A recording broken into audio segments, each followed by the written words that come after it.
আসসালামু আলাইকুম বন্ধুরা। সৌদি আরবে নতুন করে যারা আসবেন তারা বিদেশে আসে পরিশ্রম করার আগেই দেশে যে পরিশ্রম হবে এটাতেই আপনার কিন্তু মানে 1 মাসের বেতন দেওয়া উচিত। এ কথা কেন বললাম, এখন নতুন নতুন যে নিয়মটা বাইরেতেছে এই নিয়মের কারণে মানুষ একবার ঢাকা, একবার উত্তরবঙ্গ, একবার দক্ষিণবঙ্গ এভাবে দৌড়াদৌড়ি করতে হবে। স্ক্রিনে একটা ছবি দেখতেছেন, সৌদি এম্বাসি থেকে নতুন একটা ঘোষণা আসছে। এটা হলো তাকামুল সার্টিফিকেট, অর্থাৎ পেশা ভেরিফাই করার জন্য যে সার্টিফিকেটটা আগে নির্দিষ্ট কিছু পেশার উপরে ছিল, এখন কিন্তু এটা সব পেশা প্রায় 119টা পেশার উপর করে দেওয়া হয়েছে।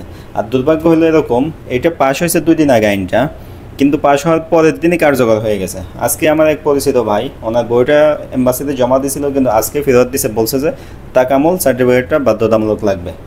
আগে লোড আনলোড বা ক্লিনার পেশাতে এগুলো লাগতো না, এখন লোড আনলোড সহ ক্লিনার সহ যত পেশা আছে সব পেশাতে লাগবে, প্রায় 119টা পেশা। তবে এখানে আরেকটা কথা, আপনি যদি হাউস ড্রাইভার বিষয় হয় সেক্ষেত্রে কিন্তু আপনার লাগবে না, শুধু এই পেশাটা বাকি রাখছে হাউস ড্রাইভার ডোমেস্টিক পেশার ক্ষেত্রে। আর বাকি জেনারেল যত পেশা আছে সব পেশার জন্য আপনার এটা লাগবে। এখন আপনি এটা কীভাবে সংগ্রহ করবেন? ওয়েবসাইটে গেলে দেখা যায় যে মানে পেশাগুলো আলাদা আলাদা কইরা নির্দিষ্ট প্রশিক্ষণ কেন্দ্রে ভাগ করে দিছে।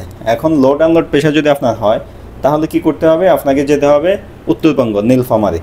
এরকম করে নাই যে কোনো প্রশিক্ষণ কেন্দ্র থেকেই আপনি এটা নিতে পারবেন। তো হয়তো বা ওইটা আসবে, এখন আসলে বিষয়টা ওইভাবে আমিও ক্লিয়ার না।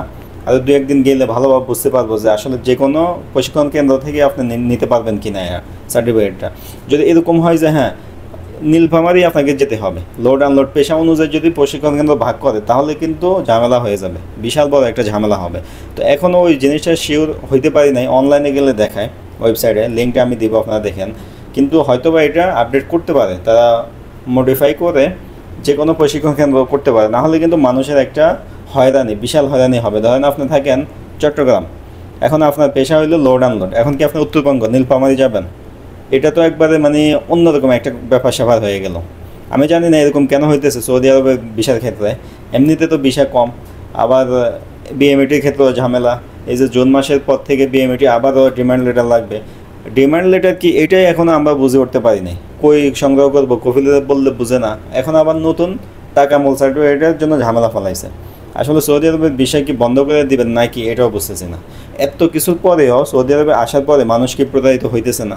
অবশ্যই প্রতারিত হইতেছে। তবে যদি সরকার উদ্যোগ নেয় যে হ্যাঁ আমি ডিমান্ড লেটার বা বিভিন্ন মাধ্যমে চেষ্টা করতেছি ভালো অবস্থান করার জন্য সৌদি প্রবাসীদের জন্য সৌদি আরবে, তাহলে তো অবশ্যই স্বাগত জানাতে হয়, এটা ভালো।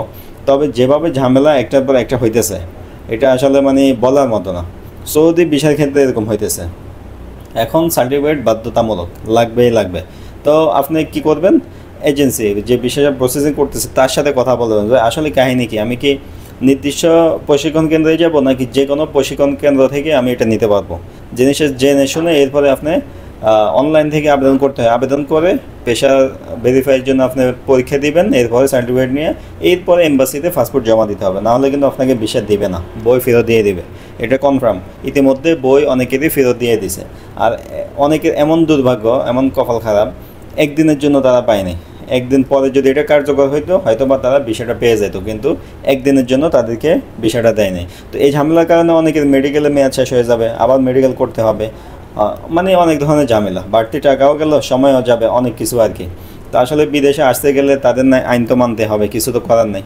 এই বিষয়ে আমি আরও তথ্য নিতেছি যে নির্দিষ্ট প্রশিক্ষণ কেন্দ্র থেকে আপনি এই করবেন নাকি তারা যেটা বলে ওটাই, কীভাবে কার্যকর হয় ইনশাল্লাহ খবর নিয়ে আপনাদেরকে জানাই দিব। চ্যানেলে চোখ রাখবেন, একটুও তথ্য মিস করবেন না, নাহলে কিন্তু বাড়তি দৌড়াদৌড়ি করতে হবে, উত্তরবঙ্গে যাওয়া লাগবে, অনেক সমস্যা হবে। ইনশাল্লাহ সঠিক তথ্য পাওয়ার পরে আপনাদেরকে আবারও জানাই দিব এই সার্টিফিকেটের ব্যাপারে, তাকামুল সার্টিফিকেটের ব্যাপারে কি হয় না হয়। তো সবাই ভালো থাকবেন, আজকে এ পর্যন্তই, দেখা হবে নতুন ভিডিওতে। আল্লাহ হাফেজ।